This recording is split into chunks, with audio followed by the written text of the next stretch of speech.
Pleasure to meet you, brother. Thank you, bro. Been a fan for a little bit. I actually got put on to you by one of my homies. He was like, he was damn near obsessed with one of the girls in your show. So he was like, look at this.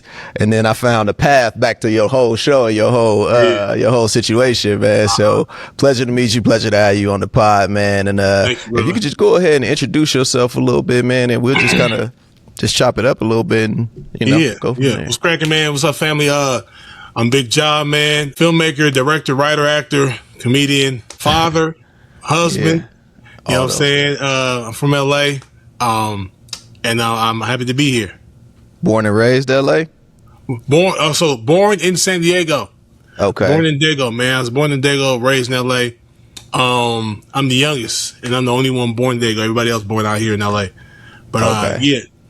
Okay, that's what's up. Where'd you grow up Where'd you grow up in LA? In LA, a few places, but mostly 94th of Vermont.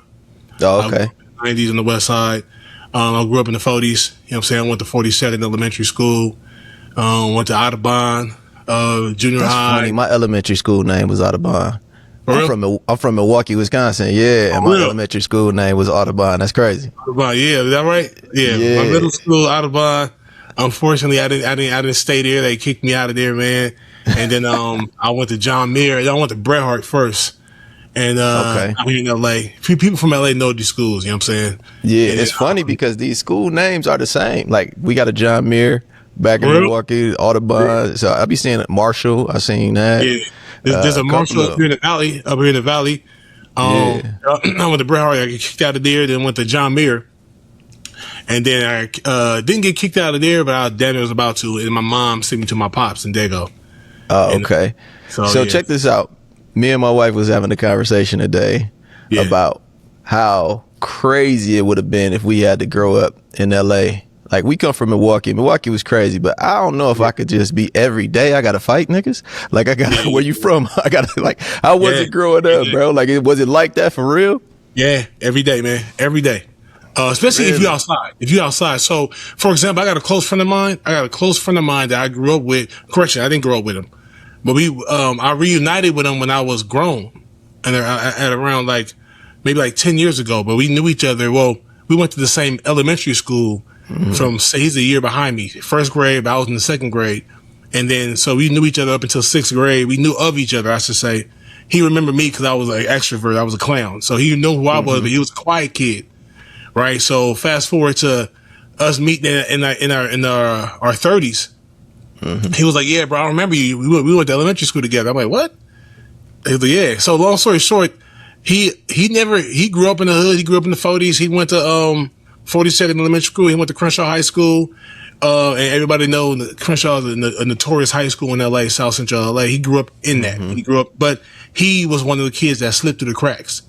You know what I'm saying? Like, his mom had him in, his parents had him in, the church basketball league and this, that, and the other. So there's ways your parents got to keep you busy. Your parents got to have a hold on you. Like, everywhere he went, for the most part, his parents was with him. Or he was with some type of family member. So someone like me, I'm outside. My mom working 12, 15-hour days. Yeah. So I'm outside all day. I got to take 2 buses to get to school, and that alone is terrible. You getting beat up before you even get to school. So yeah. So but here's the thing. Okay. I don't want to scare nobody. I want to make it seem no. We just talk about the realities. I had a great time too. There's a lot of good things. I have a lot of great memories, but. Unfortunately, my mom was a single mother too, where she at one point in time she didn't even have a car, so we on the bus a lot. If you outside a lot, you on a bus. That's a red flag. If you take public transportation a lot, that's a red flag. This is in the 80s and the 90s. You know what I'm saying? So a lot of kids, for example, most kids I know, parents is driving them to school and taking the school bus and stuff like that. I didn't have that. You know what I'm saying? So, and most kids in my neighborhood didn't have it. So there's ways to get around it. Now, you might meet somebody else that had a way better upbringing than a safer upbringing than me, but grew up in the same area. It was by design. Their parents were probably very much putting a lot of effort into making sure they wasn't in the wrong areas at the wrong time. I was always in the wrong area at the wrong time. Just going to the store, just going to school. You know what I mean? Just by proximity, like the places you have to go. Hey, I used to do security, man. I was a bodyguard for some years, man, and we did a show in Milwaukee, brother. You did a show in Milwaukee? I had no clue Milwaukee was like that, man. Yeah. I'm thinking Milwaukee. I'm thinking like the Bucks. I'm thinking like what's it, the Brewers? The Milwaukee Brewers? The Brewers, yep. Bucks, Brewers. Yeah, I'm thinking Packers. I'm thinking white boys and that's it. You know what I'm saying? Hey, so, and you know, and our artists like to go to like, you know, strip clubs and stuff when they done with the show. So we went to a strip club and I pulled up there, bro. I was like, man, we had an Uber. We didn't, it wasn't like we was straight. The Uber dropped us off and sped off. Yeah, I mean, it was cracking, man. And then even on the way out of there, it was they showed a lot of love though. But it's a place that if you act up, it can be a problem. I can tell RD we are with that neighborhood, and this is I guess I don't know what part of Milwaukee, but it was definitely area that was cracking.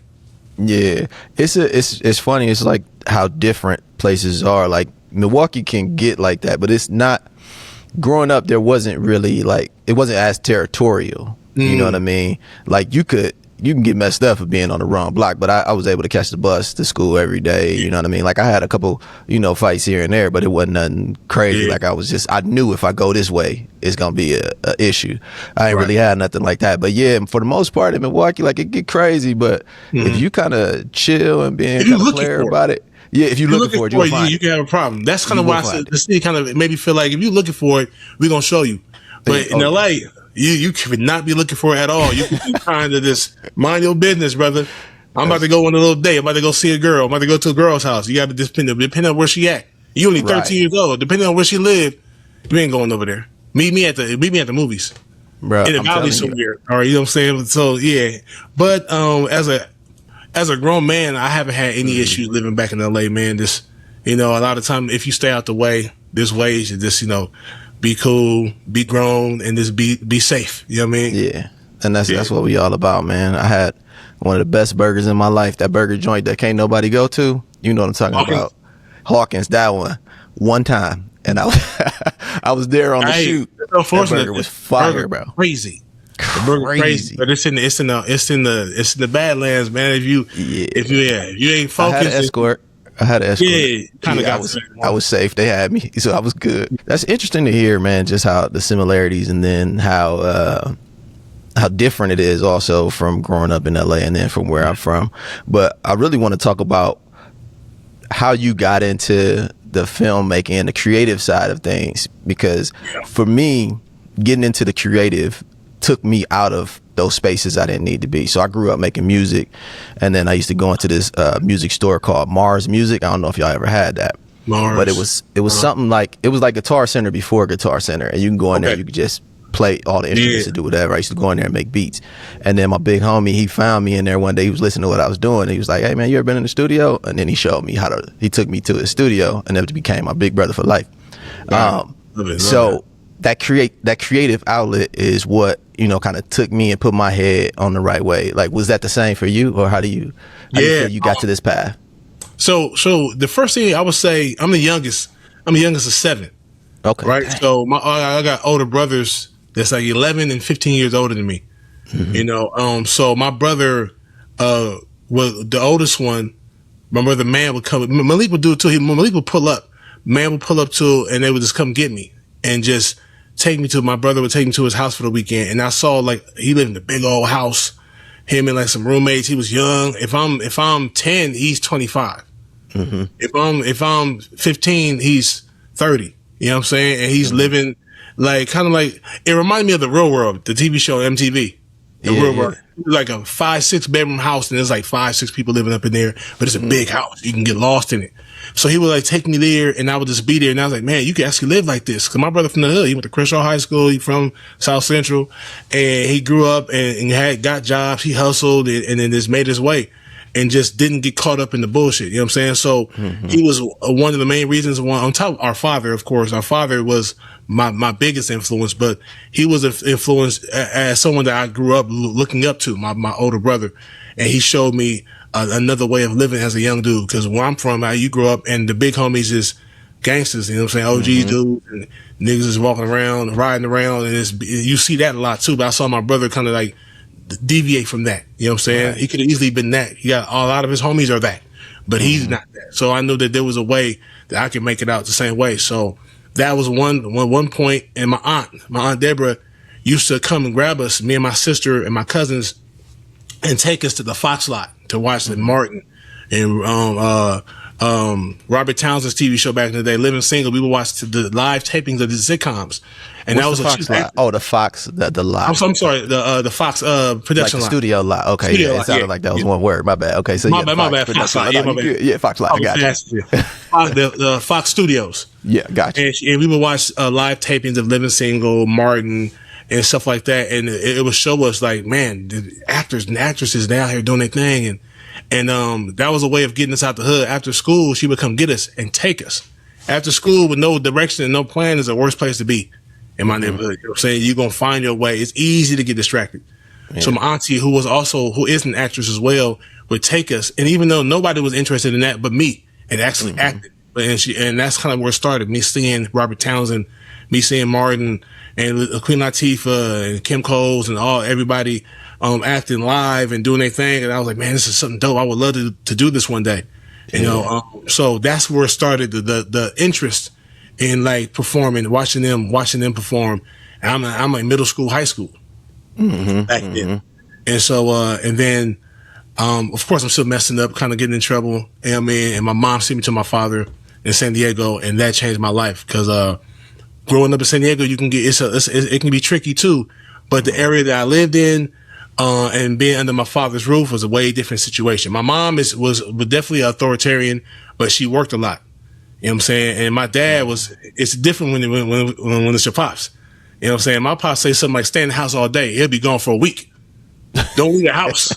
I'll be afraid to leave the house. You know what I'm saying? Yeah. So that's kind of how my pops was. He was definitely like Furious Styles from Boys in the Hood. That's equivalent to what my pops was. And so yeah, and I went to school, started hanging out with the better kids, better influences, man. Started playing football, and it got my confidence to really do this school thing. And well, not even confidence. I was forced to be a good student, which was a good thing in the long run. But I always had an interest in performing, being silly. I was a clown. I was class clown in high school, class clown every year. You know what I'm saying? So people see me now, they see me doing what I should have been. They knew I was going to be doing this, you know what I mean? So either football or this. Yeah. So it all made sense. But I grew a passion for that really, really early on when I was younger, man. My aunt taking me to those live tapings. Man, what was it like? Because for me, when I decided to move to California, it was my first day ever being in California. It was the day I moved here. That's crazy. And I just felt like I hit the ceiling in Milwaukee of where I could go. So I had to like move to try to make that next step. And for me, it was like I had never seen a red camera. Like I just wanted to use a red camera. Like I just want to see one. I want to use one. They look so dope. Yeah. For you being able to go and see like Martin, you know what I mean? Like watch a live taping of Martin. Like how important was that? I mean, you touched on it a lot, but like to actually be sitting there, like what was that like for you? Changed my life. It changed my life. My first experience of doing comedy or even understandable comedy was 11 years old. I stole my dad's Eddie Murphy Delirious cassette tape. I stole this tape out of his little collection, and so I'm in my room playing it, going to sleep with it, listening to it with my earphones on because I can't hear it in real life. I mean, out in the open, my pops doing, I'm listening to it. So I was like, man, this is hilarious. I want to do this. I want to make people laugh. You know what I'm saying? I was 11 years old. So fast forward and I was just visiting my pops at the time. And I'm still living in LA. So I had that in the back of my mind. So I'm cracking jokes, the same jokes I heard on his tape. I'm in class, cracking jokes, getting in trouble. So, it was growing up in LA is right there next to you. Hence my auntie. It's a 15-20 minute drive to drive to Fox lot, to Fox Studios. You know what I'm saying? Yeah, I got you. I got it now. Yeah. The Fox Studios is like a field trip that we could do every week. My auntie had access to it because she was a PA on the show. So she had access to getting us there. So that's being from here and being able to have access to that place on a regular basis was dope. If I was smart enough, I should have tried to get some type of internship there or something. I wasn't even thinking about that at the time. I'm thinking about playing football and still running around in the streets a little bit. But yeah, man. So that I was I was eager. It was kind of like, if you interested in it, it's more of a reality because it's right here at your feet. You know what I'm saying? So if you're from LA and you want to get into the arts, get into the entertainment, there's no excuse. It's right here. It's people coming from Milwaukee that's making it happen, coming from across the country. So for those like us, it's right here at your fingertips, bro, since we were born. So at that point, you should take advantage of it. And I didn't take advantage of it until years later, which is like less than 10 years ago. You know what I'm saying? Yeah. So I want to get into your early starting. Did you start with Instagram? Was that your medium of choice? Did you go with Instagram first? When I started creating content, it was more like film festivals. My thought was I wasn't even messing with social media at first. I was a filmmaker before social media content creator. I accept that. YouTuber, content creator, social media influencer. I accept all those three things, but there was a life before YouTube. There was a life before Vine. Even I was out here writing and shooting projects and trying to submit them to film festivals before all the social media came. So it wasn't until 2017 is when I was like, okay, let me try messing with Instagram and trying to build a fan base on Instagram. Try to build a fan base on Facebook simultaneously. YouTube, I had a page on YouTube for some years, but it wasn't really showing me no love, so I wasn't really posting there. I was only going to the place that was really showing me some response, and that was Instagram initially. IG was the first platform that I actually started putting stuff up, and I started seeing I started getting a response back. Okay, so that's actually what drew me to your content, because it was like, all right, this is a content creator, but I could see like some filmmaking in this, you know what I mean? Like, that's what drew me to liking your stuff and being a fan and picking up on some of that. And now you've taken that to the next level, and you actually have full shows on Tubi and stuff like that. Like, tell me a little bit about how that partnership is going with you and Tubi and what you have going on over there. Tubi is great, man. Tubi it took us a minute to get Tubi's attention, but we finally got it, and they seem to be pretty much involved in what I got going on and wanting to be involved in more stuff. So, yeah, I'm having a good time with Tubi. I'm blessed to be in partnership with them. Initially, I had a few shows on Tubi through like just uploading process through another company, like through a third party company, and that worked. That was good too. There's nothing wrong with that at all. But we definitely wanted straightforward plug to Tubi. We wanted a direct contact to Tubi, and we finally got that over the last year and a half. And it's been working out so far. It's working out good, man. Good, man. I want to take a quick step back, because before I talked about Tubi, I actually got ahead of myself. I wanted to talk to you about how you were, your process in producing these. So for all of your shows, or I don't want to disrespect and say skits or anything like that, but like all of your, I ain't sensitive. You can say you get for sure. So all of your pieces that you put out, they have a level of production value to them, and a level of acting and lighting and things like that. Is this something you're funding yourself? Yes, initially. So when it came to the sketches, initially it was whatever camera. I had a camera for years, and my thing was behind the camera. Even before 2017, I was shooting stuff. I was writing and shooting for other people. I was writing and shooting. Let's say I shoot a sketch that I'm gonna have somebody in. I'm not even in the sketches. I got sketches that I'm not even involved in, but that I produced myself. And a lot of times, if you got a camera and you got a couple lights from Amazon from way back then, 10 years ago, when they were photo lights, they wasn't even cinema lights. They were photo lights. I was using that. I still got them in my little closet. And I was doing the best I can with the lighting I had, with the camera I had, and I had a computer so I could edit myself. So yeah, I was producing everything myself initially, writing it, shooting it. If I'm in front of the camera, then I'm having someone else shoot it. You know what I'm saying? One of my partners, somebody I might have taught somebody how to shoot for me at that point, because I had no money to pay anybody. So initially it was me writing and directing all my content. Over the last 4 years, 4.5, I've been hiring writers as well, in addition to myself, to complete a lot of these series, because it's a lot of series, there's a lot of pages, a lot of writing, and we can't work fast enough. So the objective is to shoot as much as I can, as fast as I can, and it's kind of hard to do that if I'm writing everything myself. You know what I'm saying? I love that, and shout out to Big Q also. I think he's one of your Q? Yeah, my God, man, that's cool, dude. I found out something in myself, and I said this the other day. I posted it, and I was talking to my wife about it. Like, I'm the bottleneck of everything that I do, and I'm holding it up. So, like, when you say, like, you knew you had to go and get writers, you knew you had to go and get all these other people, because stuff's got to keep going. You know what I mean? What brought you to that realization? Bruh, I had a conversation years ago with a room full of homies, and my other partner, who's my manager, Dave, and I was like, man, I don't want nobody writing for me, bro. I'm cool. I can write it all myself. And I was naive. I wouldn't even say naive, because I know some people who do write all these different shows themselves. It's possible. It's just, but I also think they're in a different place. I'm in a place where I'm still trying to make it. I'm still trying to get going. So the faster and the more productive I can be, the better. And writing it, I'm not a fast writer. You know what I'm saying? I used to be.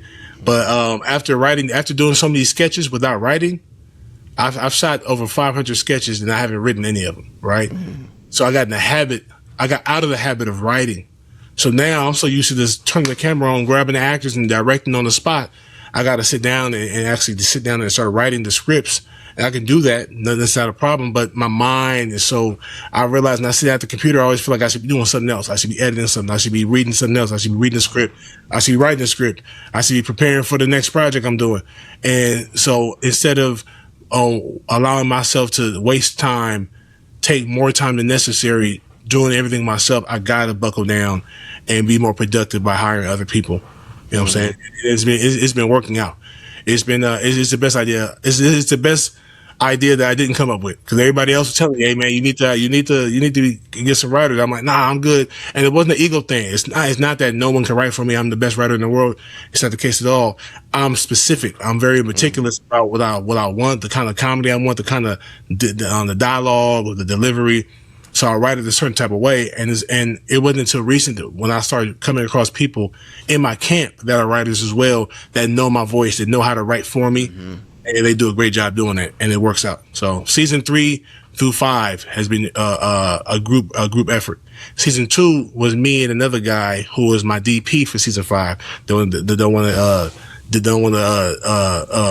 to confuse anybody, but season 2, I wrote season 2 with one other guy, and we were a 2-man band. We wrote the outline. We didn't write the script. We wrote the outline and shouted ourselves, and he edited.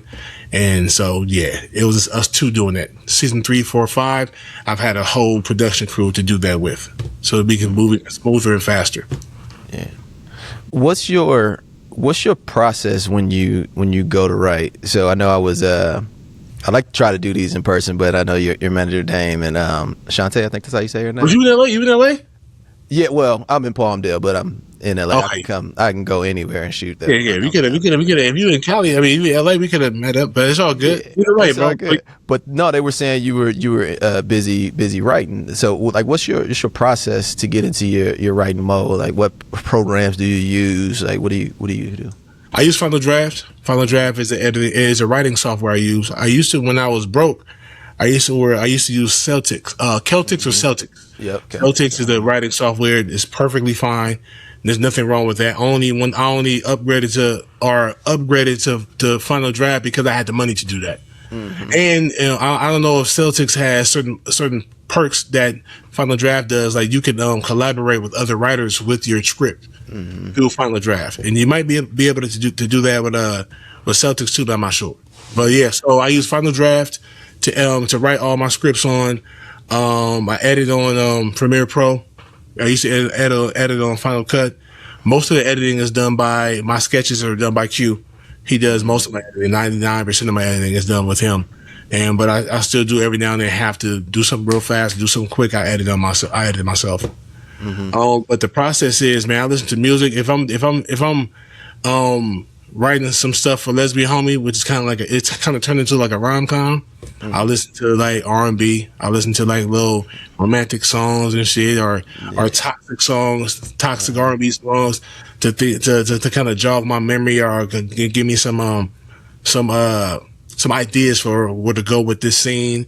And when it comes to like the West Coast hood, should I do? I'm listening to some Snoop or some Pac or some Dog Pound, or or some, either it could be some YG, some AZ Chike. So it's all the dudes from LA on West Coast.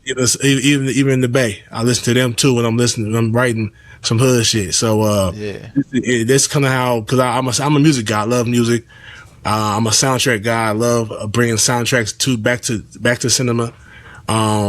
So sometimes back in the day, you watch a movie and the soundtrack be just as good as the movie.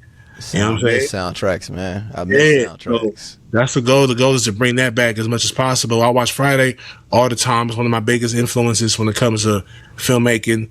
F. Gary Gray, John Singleton, Spike Lee, Scorsese, Quentin Tarantino. These are the guys that I've watched. I watched many more, but I really would love to meet these guys and talk and pick their brain, about filmmaking and storytelling. So that's my process. I usually sit down and, so I try to get a title in there first. If not, then I don't even worry about a title, but I try to get one in, or I just start from page one. What's my thoughts? Or I might outline it. I started outlining over the last couple of years. That's a little easier to write the project when you outline first. Before, I used to go straight to write the project. Without outlining, it takes longer, but also it possibly, most likely, is going to make for a faster write. Yeah. It's hard to just raw dog a script, bro. Like, you can't, it's tough to just get up there and look at that blank page. When you I'm gonna keep it 100. It used to be easy for me, bro, but with the sketches is the one idea, 1 5-minute sketch, right? That part. Right. I've done hundreds of them. So there's so many ideas that I've already done. So before, I just grab a page and I used to, I raw dog page 1, and I'm like, ooh, I did that already. Ooh, damn, I did that already. Damn, that's too similar to that. That's too similar to this. Damn, I gotta, what I'm saying? So now, let me take my time, cause I didn't wrote so many different ideas, you know what I'm saying? And so, but yeah, the process of outlining can be fun too, especially when you have a group. Yeah, it could be a little cluttered too when there's too many people with too many different ideas, and you find yourself not writing shit. But sometimes when we click and we all on the same page, man, that outlining process goes great. Yeah, I find the outline to be way more beneficial when you start to get into episodic or 30 minutes plus. You know what I mean? Yes. Like 5-10 pages, 15. You could probably. I knock that out. Yeah. But now when you got to go 30 pages across 8 episodes or something like that, and 10 plus different characters. Yeah, keeping track of everybody. Subplots. Yeah. That's when it gets crazy. Yeah. So one of my things with editing, and we'll go back to the bottleneck part of it, is my biggest thing is I feel like if I have somebody else do it, I'm going to end up having to redo it anyway. And that's always the tough part. Same way. So how you said something earlier about your team and your writers now know your voice. How long did it take for them to understand like the Bigg Job voice and the Bigg Job brand and how you like to write? Probably one writer in particular is Ken Edwin. Ken Edwin is my buddy. He's one of my crew members from the whole crew is Stupid. He's a guy that I started with. You know what I'm saying? So when I started full time 2017, I met him. Known him before, but when I say I met him as a creator. I knew him as a comedian. We knew each other from in a comedy for years, but we didn't know that neither one of us knew that we were actually creating content outside of the stage. So once I realized he was a creator like that, we got together, we started linking, and we've been kicking it ever since. That's almost 10 years ago. So he understands. We come from the same place. I'm from South Central. He's from Pasadena. Very similar places. Slightly different, but very similar when it comes to understanding the culture. So he knows I'm very culture based with my content. A lot of stuff I do and how I talk is very West Coast, Southern Cali. And he understands that too. So it's not even that he's talking, he's writing in my word, in my voice. He's writing in the voice of the culture. You know what I'm saying? So he understands it all off top already. So, he's one of my main writing partners. Ken, and we actually just finished the first draft of a film that we just finished about maybe 4 days ago. That we'll go back and clean it up, but for the most part, it's done. And I think it's funny. I think it's hilarious. He's hilarious. We both come from stand-up comedy. We both come from writing and performance. So he's the main guy I write with. And the other people who I've been who I write with as well, I've been shooting with them almost just as long. You know, Jada Faye, Dean Will, I've been shooting with them for at least 7-8 years. So they see my comedy. They've been in my sketches. They've been directed by me. They see me, the kind of the words I make them say when they're in my content. I want you to say this. When you come out the bedroom, say this. When you come down the stairs, you say that. You go over here and you kick the door open, you say that. So they know what I'm expecting. So, and they're also writers. So when they know they're writing a Big Job project, they know kind of how to form the dialogue, how to form the delivery. You know what I'm saying? So we've been working together for so long. It's kind of like automatic almost. Mm-hmm. You know what I'm saying? So, but even when I was only writing all my stuff myself, even my homegirl Jada Faye, she used to ask me for a couple of years, like, John, when you gonna let me write for you? And I was like, I don't know. And she's a great writer. I love her content. She's a genius. Yeah. She's great. She's on Shonda Rhimes level at a young age. Yeah. I wouldn't be surprised that she gets to that level. But she's like, let me write for you. But she was like tiptoe because you know how I am about me writing for myself. So when she wrote her first sketch for me, it went viral. It was great. And so I was like, oh shit, she showed me once. And ever since then, she didn't wrote a pilot for me before. She didn't know. She wrote on season 4 and 5 and she assisted writing on season 3. You know what I'm saying? So she's dope. Yeah, she's dope. She's actually supposed to come and visit the studio here. Hopefully, oh yeah, a couple that's days. what we done. Yeah, I rock with her content. He is next. He is the future, bro. Yeah, that's what's up, man. And I found myself trying to just get with more filmmakers and get with more of the creatives, that are of the culture here, and you know what I mean. So that's how I came across you and Jay and all that. So it's dope to see y'all working together. And one of the things I wanted to ask you too is first thing, you mentioned comedians. Are you a Q? I am. You are a Q. I am indeed. Joe Torre? Yeah, Joe I know every Q in the world. But say it again? Joe know every Q in the world. I was like, man, I know Joe Torre, yeah. He was like, oh yeah, he a Q. I'm like, bro, you know every Q in the world. Joe Torre is the bruh he's the bruh's bruh. Everybody know him. Everybody. You're right. Everybody know him and he know everybody. I've known Joe Torre. I did a show with him. I opened up for his, I think, 40th birthday. Okay. Years ago. I wasn't here yet. Yeah, I wasn't here yet. I was here for. It's like at the Savoy. I'm gonna see if you remember that. This is years ago. I was so honored, man, because I've been watching Joe Torre since Def Comedy Jam. So when I met him as the bruhs, I met him at a casting call. At an audition one day, years ago. This is them talking about this over a decade ago. And so I know Joe. We're not close just yet, but we know each other for sure. I think I got his number too. But yeah, man, Joe's is a monster. Man, we should all link up on something. I met Joe.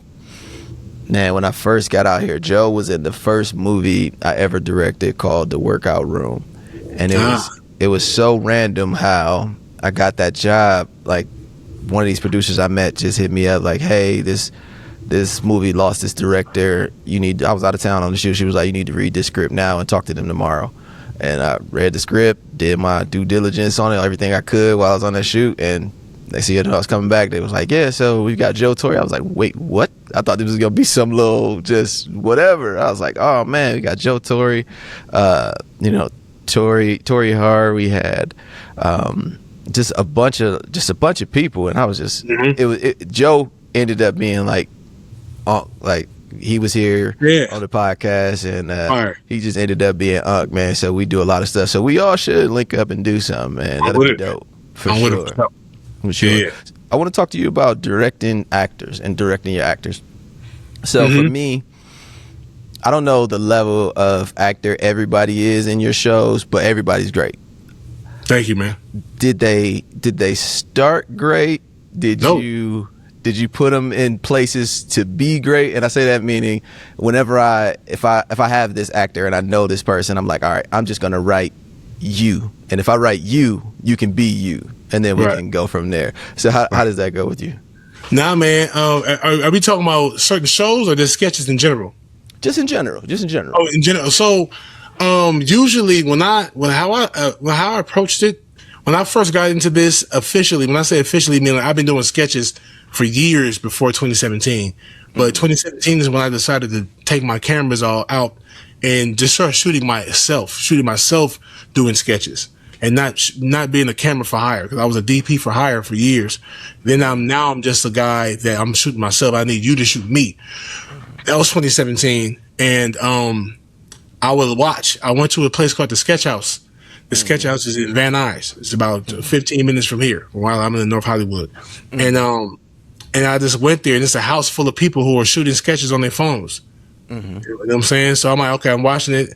Some of the stuff is funny, some of the stuff is clever, some of the stuff is dope, and some of the stuff is goofy as hell, but it's still there. They still doing their thing, and it's like 30, 40 people there. It's a gang of people there, and they all taking turns shooting. They shooting their sketch here, and they shooting their sketch over there, and they in the backyard shooting. They in the front yard, they across the street, they in the kitchen, they in the bedroom. It's like that. So I was like, this is kind of dope. And I'm watching the performers. I'm watching the people that are performing, and now I'm recruiting. When I got there, no one knew me. I was just a big nigga inside the room. They didn't know what he was here for. You know what I'm saying? They didn't know I was a creator. And so I just watched, and then I saw her. Oh, she's dope. Her, not so much. Pretty as hell, but she's not really what I would need for my content. Oh, he's fire. Oh, yeah, he's dope. He's funny as hell. I'm going to ask him if he can be in. So that's how it was. I kind of was being in a place like the Sketch House, it allows you to network. And you can pick and choose who you want to work with. Now, some people might not want to work with you. And that is what it is. You know what I'm saying? So, but some people I was like, or some people don't want to work with you, and you gotta get what you can get. You know what I'm saying? There's some people who want to be good who aren't good, but they might be if they keep working. You know what I'm saying? Or they have a passion for it. Some people, a lot of times when I first started, it was I got who I can get. You know what I'm saying? And when I first started shooting there, I asked a young lady, my homegirl Sade, shout out to Sade, this bad gal. She was always there every week, because this is the every week, every Wednesday. Every Wednesday we would be there. Every Thursday from 11:30 a.m. to 7 p.m. You can be there shooting sketches all day. And she was there, but she was more like hanging out, doing sketches here and there, but she was more kicking it. Well, a lot of people weren't really using her that much, and I'll tell you why. She from Inglewood, man. She from Inglewood. You could tell she from LA. You could tell she's a beautiful woman with a rough exterior as far as how she talk, her mannerisms.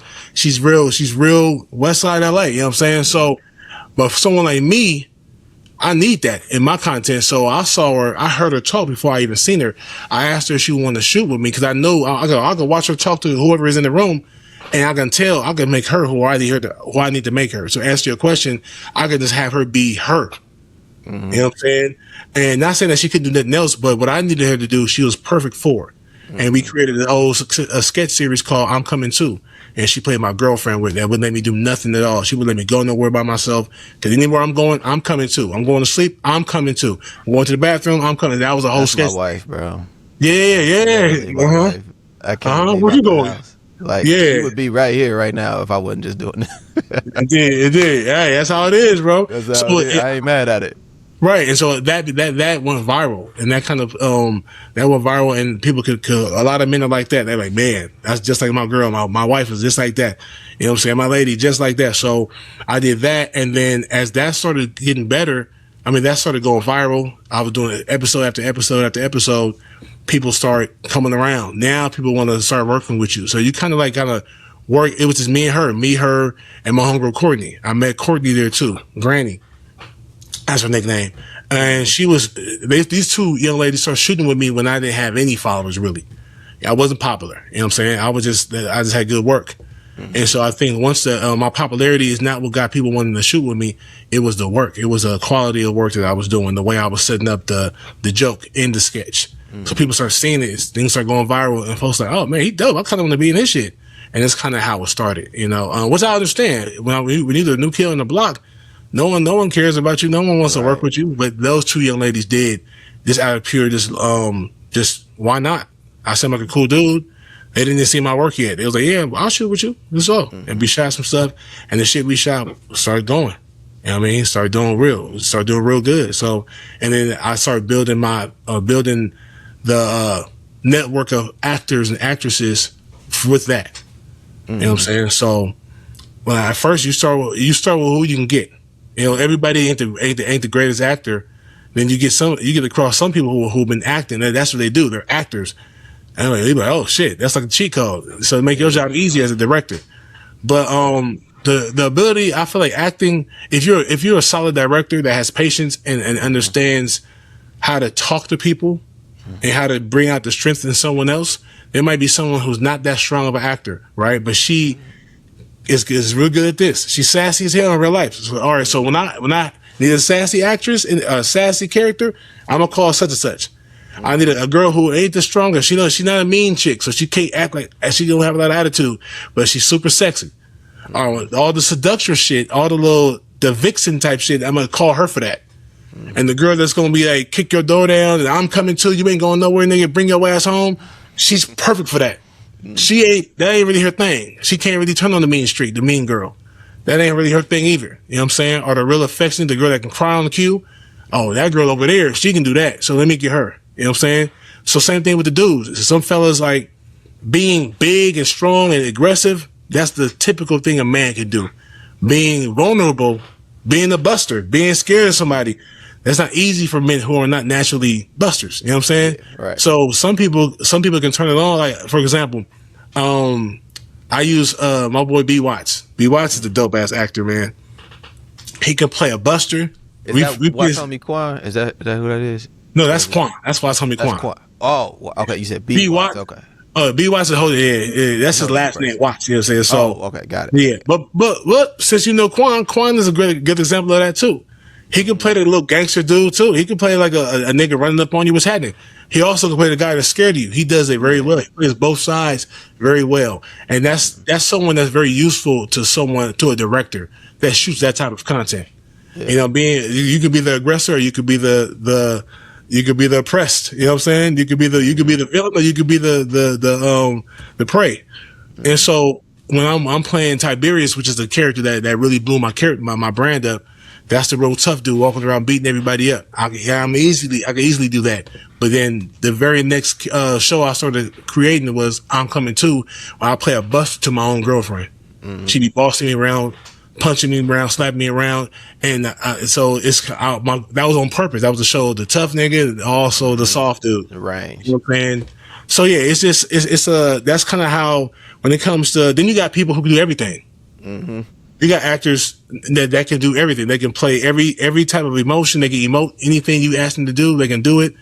And those are the ones that are the joys to work with. I mean, everybody I work with is a joy to work with. That's why I keep working with them. Even if there's different levels of strength in acting and ability, but some people are who just started doing this for social media, who have personality, and they can mold their personality into a character. And those are the people that's the typical person that you work with on social media content. Then you have actual actors that got agents that audition, that are working actors that still come and do sketches and web series. Those people are there too. So there's different levels. And throughout my projects, there are differences. Some actors, I gotta spoon feed them the bars. They have the performance, but they might not have the memory, or they might not understand the cadence of how to say it. I gotta tell them, and that's typically not what a director does. Right. You're not supposed to act for them. Right. You know what I'm saying? That's a sign of a bad director in the essence. But when you're dealing, you're not dealing with actors. You're dealing with people who want to act. Exactly. Who haven't been trained. So you kind of got to train them on the spot. You kind of have to be an acting coach and director. Mm-hmm. You know what I'm saying? At the same time. So a lot of times, social media content creators end up doing that as a director. You did something, in my opinion, that was pretty genius, and I want to know if this is by design or if it's just happenstance. Okay. So when I started doing, I started with YouTube. That was my biggest thing. I started doing this Harley Quinn web series, and my idea was Harley Quinn was just a bait. And everything else was whatever I wanted to do. So it was just like to get people there to watch it, and everything else was like my own stories and me being able to write and tell a story and tell a series. And it did well for what it was. You instead of doing like individual sketches, you did series of sketches. I'm coming with you, you know, and a whole crew funny, like series of sketches versus like somebody like it's very successful in his own right, King Batch. He does like just a bunch of mini situational sketches all the time, and it's not like a series of them. Right. I feel like, do you feel like that helped you to where you are now and where you landed with your Tubi deal and Of course. everything? Of course. Shout out to Batch. Was that by design or was that yes, by definitely design? Nice. by design. One thing about Batch is you're right. By the time he got to YouTube, he was doing like short vignettes, short films and stuff like that. I But shot he a few of those. is that right? Yeah, I've been knowing Batch since like 2017. That's crazy. That's dope. Yeah. That's super dope. Nice, super talented dude, man.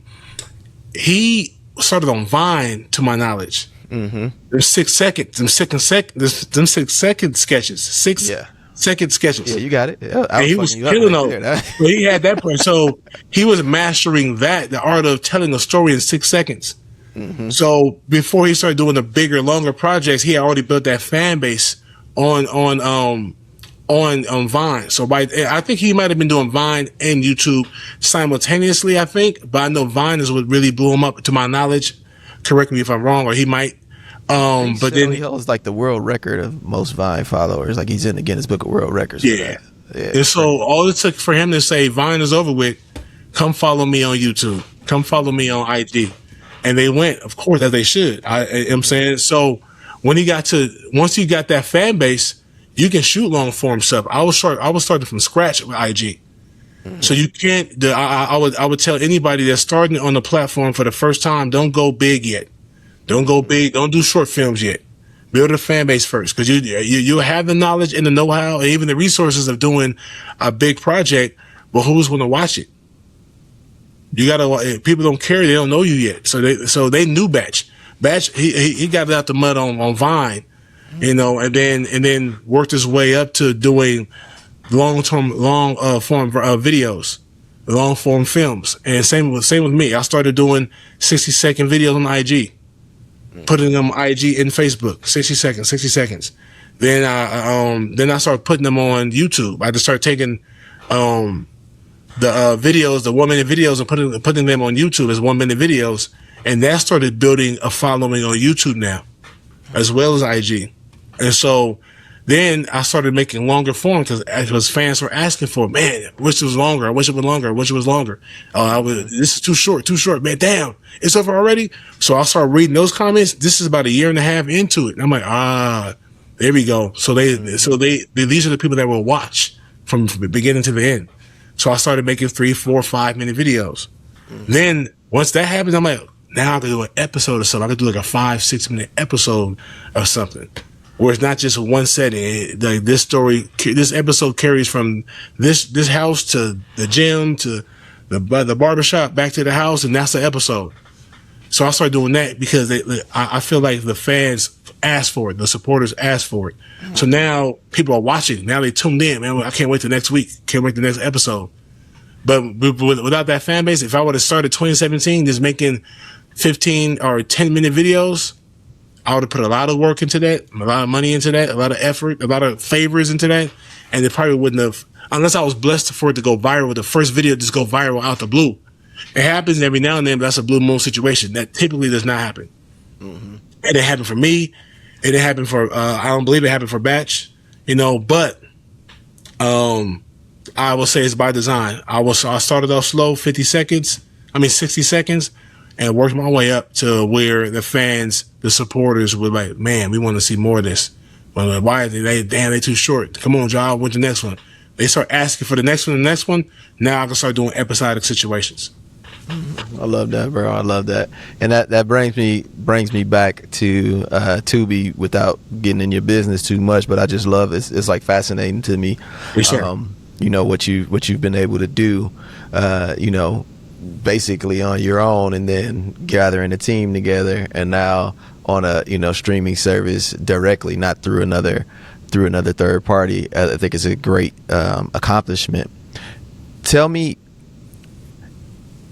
me and my buddy was having a conversation about the importance of having the product first versus trying to get people to like not GoFundMe, but a Kickstarter or something.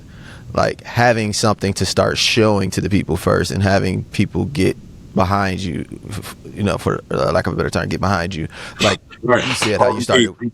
Yeah, like how you started with shorts or batch 6-second shorts. Now you 60-second shorts. You didn't want to put out anything long until they asked for it. Like how important was that to you in being able to come to Tubi and have them take you seriously with what you were doing? I think very important. Honestly, no shame in going to an aggregating company, a third party company. No shame at all. I did it for the first 2 or 3 years.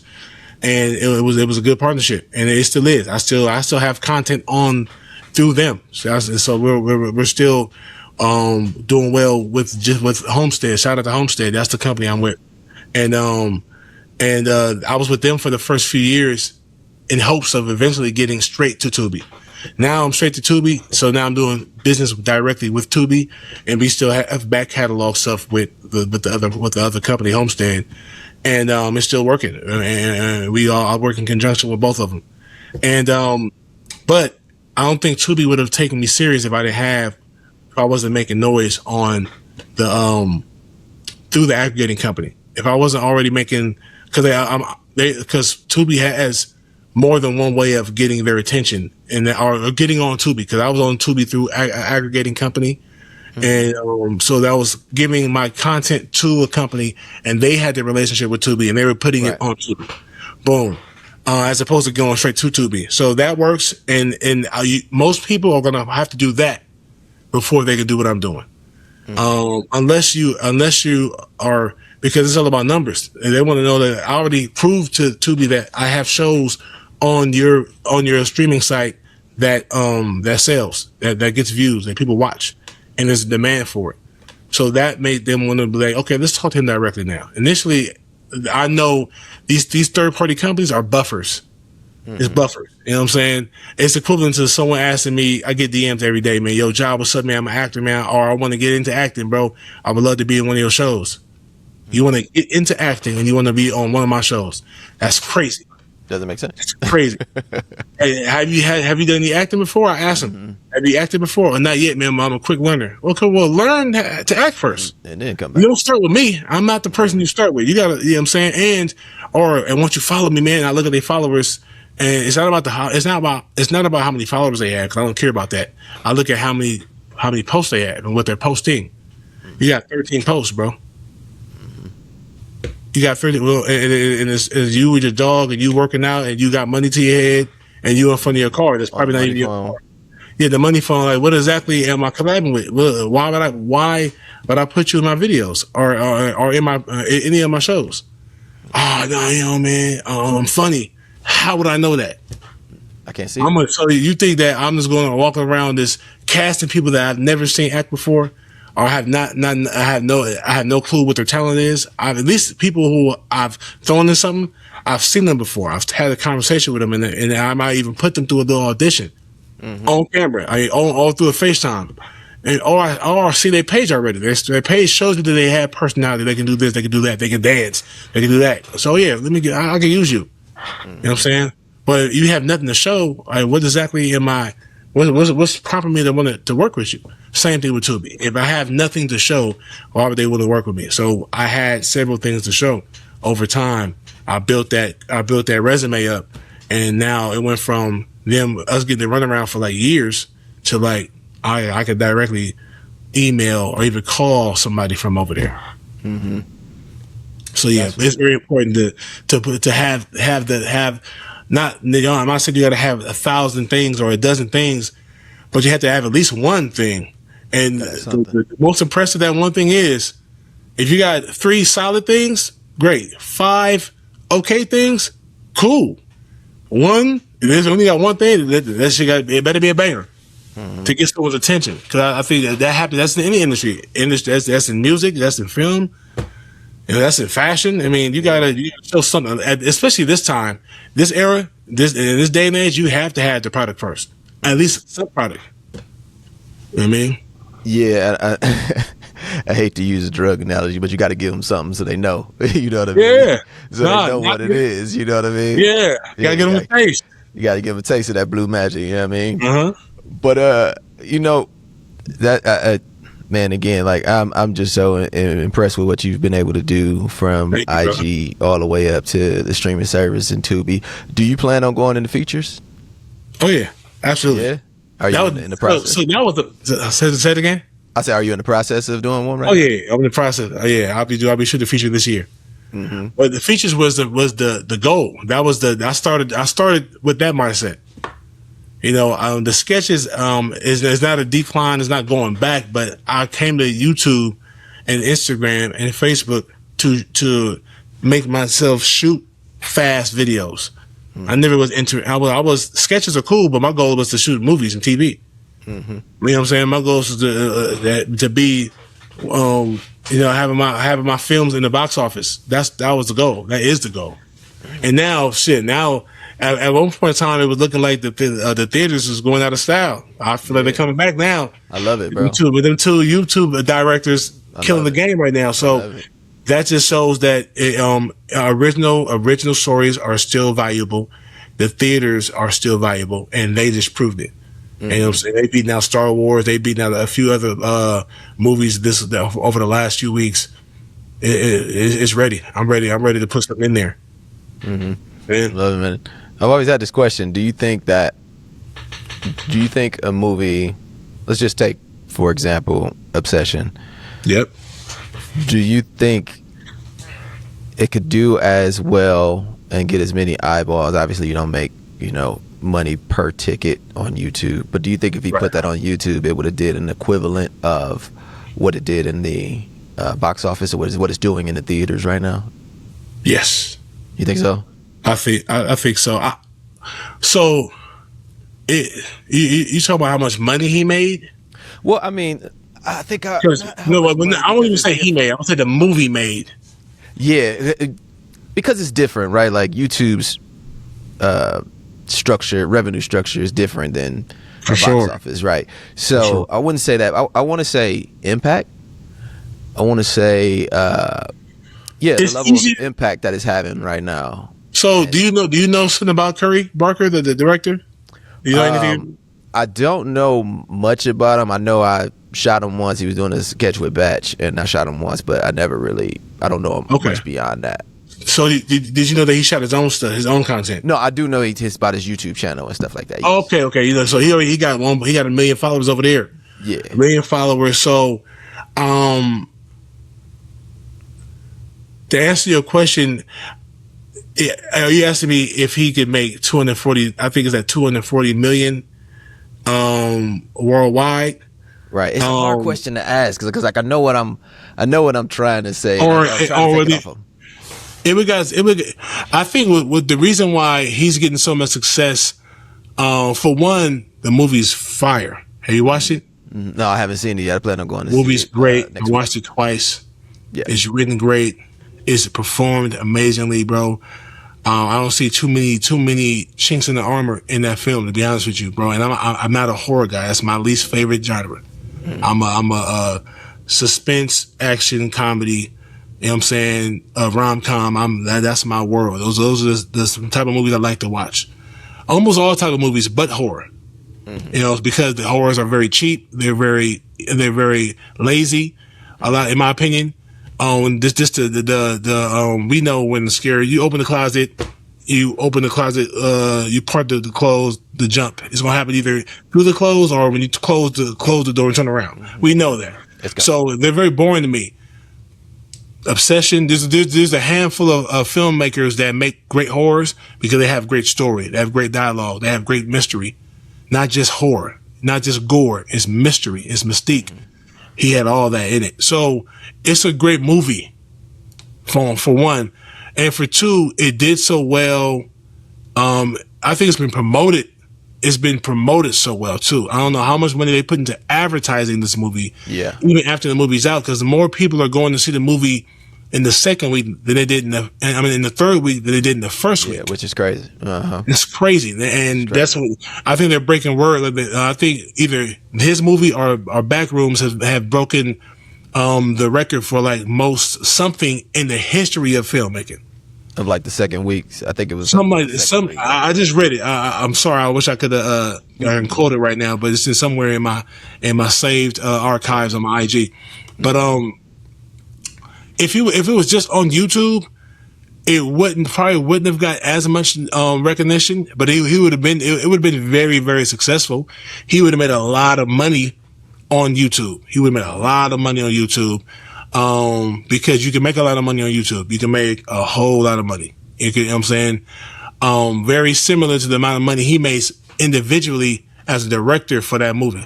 He can do that on YouTube. And a lot of the thing about YouTube is it's just direct to fans, and it's just you have to split that money with YouTube only.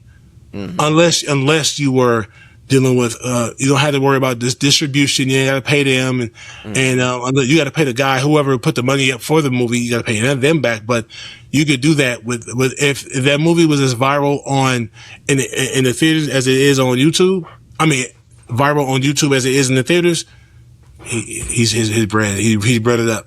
Everybody happy. But because it was the theaters and no the theaters haven't been the big thing in years. So maybe even pandemic for sure. Maybe even before the pandemic, they were kind of dying down. I go to the movie theater, me and my wife, sometimes on the heavy week, 3 to 4 times a week. On the low week, once a week. I'm in the theater all the time. Is there something in there? If there's something interesting in the theaters, me and my wife want to go see it. And it'd be me, her, 7 other people in there on average. A big theater, 9 to 10 people in there. My last time I went to go see Obsession, and it wasn't a full house because it still wasn't 200 people in there, but it might have been like 60, 70, which is a lot nowadays for a movie theater to be halfway full. You know, so yeah. And obviously people are going again because it's breaking movie records, especially records from years ago when the theaters used to be packed. So it's doing numbers, but I think it's a hype job based off of specifically because it's in the theaters doing so well that people are like, man, I ain't seen a horror do this well in the theaters since blah blah blah blah. Let me go check it out. It's a hype job. Yeah, people are hyping this movie up. Yeah. Word of mouth. It's a hype job, but the hype it lives up to the hype. So everything is rolling on all cylinders. This guy is 26 years old. He already had a fan base in YouTube. Most filmmakers don't have a social media fan base. He's a film director that had 1 million people on YouTube that rock with his comedy sketches and his short horrors. So he took all that and whoever his team was, they manifested and pushed towards promoting towards the movie theaters, and he did well. So I think it's because he was a successful YouTuber and a dope ass director. Yeah. It translated. So if you can translate how dope you are online and be just as dope in the real world of cinema, you're gonna do that. You know what I'm saying? Hence the 20-year-old dude that made Backrooms. Backrooms, yeah. Backrooms. He had a big following. He did a video. He did a short already on YouTube that blew up, that went viral. So imagine he's taking the same format. I'm now put it in the theaters. I'm gonna go see it. I'm gonna go see this because I want to see what a YouTuber can do in the theaters, and you saw what they do. YouTube University, bro. And I'm a big proponent of YouTube University for sure. Do you think, people say horrors are just like an easy sell, and it's harder with like a rom-com or a drama or action because you need a face. With horror, you just need horror. Do you think that this could happen in the same fashion if somebody built up, like say for example, like you're continuing to build up your cachet, your catalog and all of that? When you get to a point where you do a rom-com or a drama, like what do you think it'll take to this is like an outlier, but what do you think it'll take to like make that translate to theaters? I don't think I need superstars. Friday is the best comedy, urban comedy, hood comedy ever. You know, I'll debate that with anybody. Easily. And there's no stars. The biggest star was the rapper Ice Cube, who wasn't even, you know what I'm saying, who his heyday was behind him, but he was transitioning into acting with Higher Learning and Boys in the Hood and other movies. Then he did his own movie, and that was I don't even think it was great initially, but once it hit. And it's the best comedy out. And he did 2 more of those. He should have did more. But like that, he made stars out of all those people. This guy Curry Barker is making stars out of everybody that was in that project. And then none of them were stars. You know what I'm saying? So when it comes to doing a rom-com or action, if there's no faces, the story has to be that much better. What sold it? Of course, Indy, the woman that played Nikki, she was amazing. And then the guy that played Bear, amazing actors. They're no-name actors. You know, in their own right, they're great actors, but they're not famous. They are now, and they should be top tier from now on, in my opinion. But it's not only did they perform well, but the story was dope. The suspense. The horror, the genre, whatever genre it is, and the genre is like a psycho thriller, psycho horror. He nailed it. He nailed it. So if it's an action or a rom-com, the rom-com has to be nailed. If the actors aren't known, the performances have to be just as good as any top actor. You know, Indy did as great as any top actress that could play that character. She did just as good. You know what I'm saying? So did Bear. So did the guy. So. And I think that Curry Barker, that directed the film, is great as any other director that could do that. You know what I'm saying? So I feel like if you don't have no names, you got to be on the same level as the names that you don't have. For us as, you know, black people, how do you feel about this idea? There was a post going around where the lady was saying, hey, everybody go watch this movie because my movie depends on how this one does. I think it was something Tuscany, right? Yeah. The Tuscany movie. Yeah. How do you feel about that? Like they're watching how our other movies are doing in order to greenlight our new stories that we want to. That's whack. Put out. It's dirty whack. Okay. Yep. I love a short answer like that. Just hey, it's whack. It's whack. Yeah. And it's ridiculous. It's ridiculous. You can't. They're still acting as if black films don't sell. That's crazy. They still acting as if. I honestly think that if they give us full range, if we get the same opportunities and the same leeway and budgets as non-black filmmakers, we are going to do just as good, if not better. And I think that goes to show with anything in the world that we do. Yeah, you let us in there. You give us the same playing field. We're going to elevate, and we're probably going to reign supreme. Honestly, you know what I'm saying. Doesn't mean that there's still going to be great filmmakers of different races and all that stuff.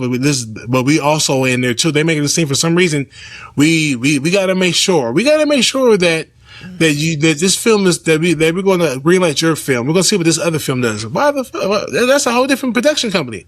I don't even know them people. It has nothing to do with me. It didn't do with me. You know what I'm saying? So, but watching Boomerang or watching all the other black rom-coms or black love stories, Sylvie's Love, there's all kind of other films that you can watch and see how successful they were, and then they're black. It's not even about giving us a shot. Let us perform. Let us work. Let us work. Not let us. We don't need a shot. We need to work. We don't need a shot, man. Don't give us a shot. Give us the opportunity to play just like y'all do. Love it, man. Well, look, man, I ain't gonna hold you. This was a pleasure speaking to you. Last thing I just want to ask is, what's next, man? Like, what you got coming up, and what can we look forward to in the future from you? Man, I got a Laugh Houston. Laugh. I just dropped Laugh in January. Laugh LA was in January. Life ain't usually great here. and I'm in pre-production of a season 2, but season 2 is taking place in Houston. Of course, I'm bringing it back to LA eventually, but I'm going to Houston next, and we shooting a season out there, and show people how life ain't usually great in Houston either. Mm-hmm. You know what I'm saying? So that's next. Got a comedy special coming up with me and some of the guys that we'll be shooting that sometime next month. That'll be on Tubi as well. Got a film coming up, man. I'm excited about that. The closer to that date is when I start talking about that more. But I definitely, me and my boy, we just finished the first few drafts of a feature that is pretty much ready to go. Of course, we'll clean it up. I'm always gonna redo some rewrites up until we shoot. That's just how I work. If rewrites are not even rewrites, it's more punch ups. We comedians, so well, it is a comedy. So I'm looking forward to that. That's gonna be hilarious. I think that's gonna really shake the world up a little bit. But yeah, that's what I got coming up, man. That's what's up, man. Well, we got something going on. That's what's up, man. Well, look, I don't want this to be the last time you and I speak. Let me know however I can be of service in any way. And definitely, I feel like we should collab, bring in Joe Torre, you know what I mean? Bring in all the other Qs that he know from around the world. Yeah. I told him, man, I need to go back to school so I could be a Q. I need to go play. Indeed. For sure. Hey, man, hit me anytime. Ask me any questions. Hopefully, you got all your questions off. And if you didn't, let me know.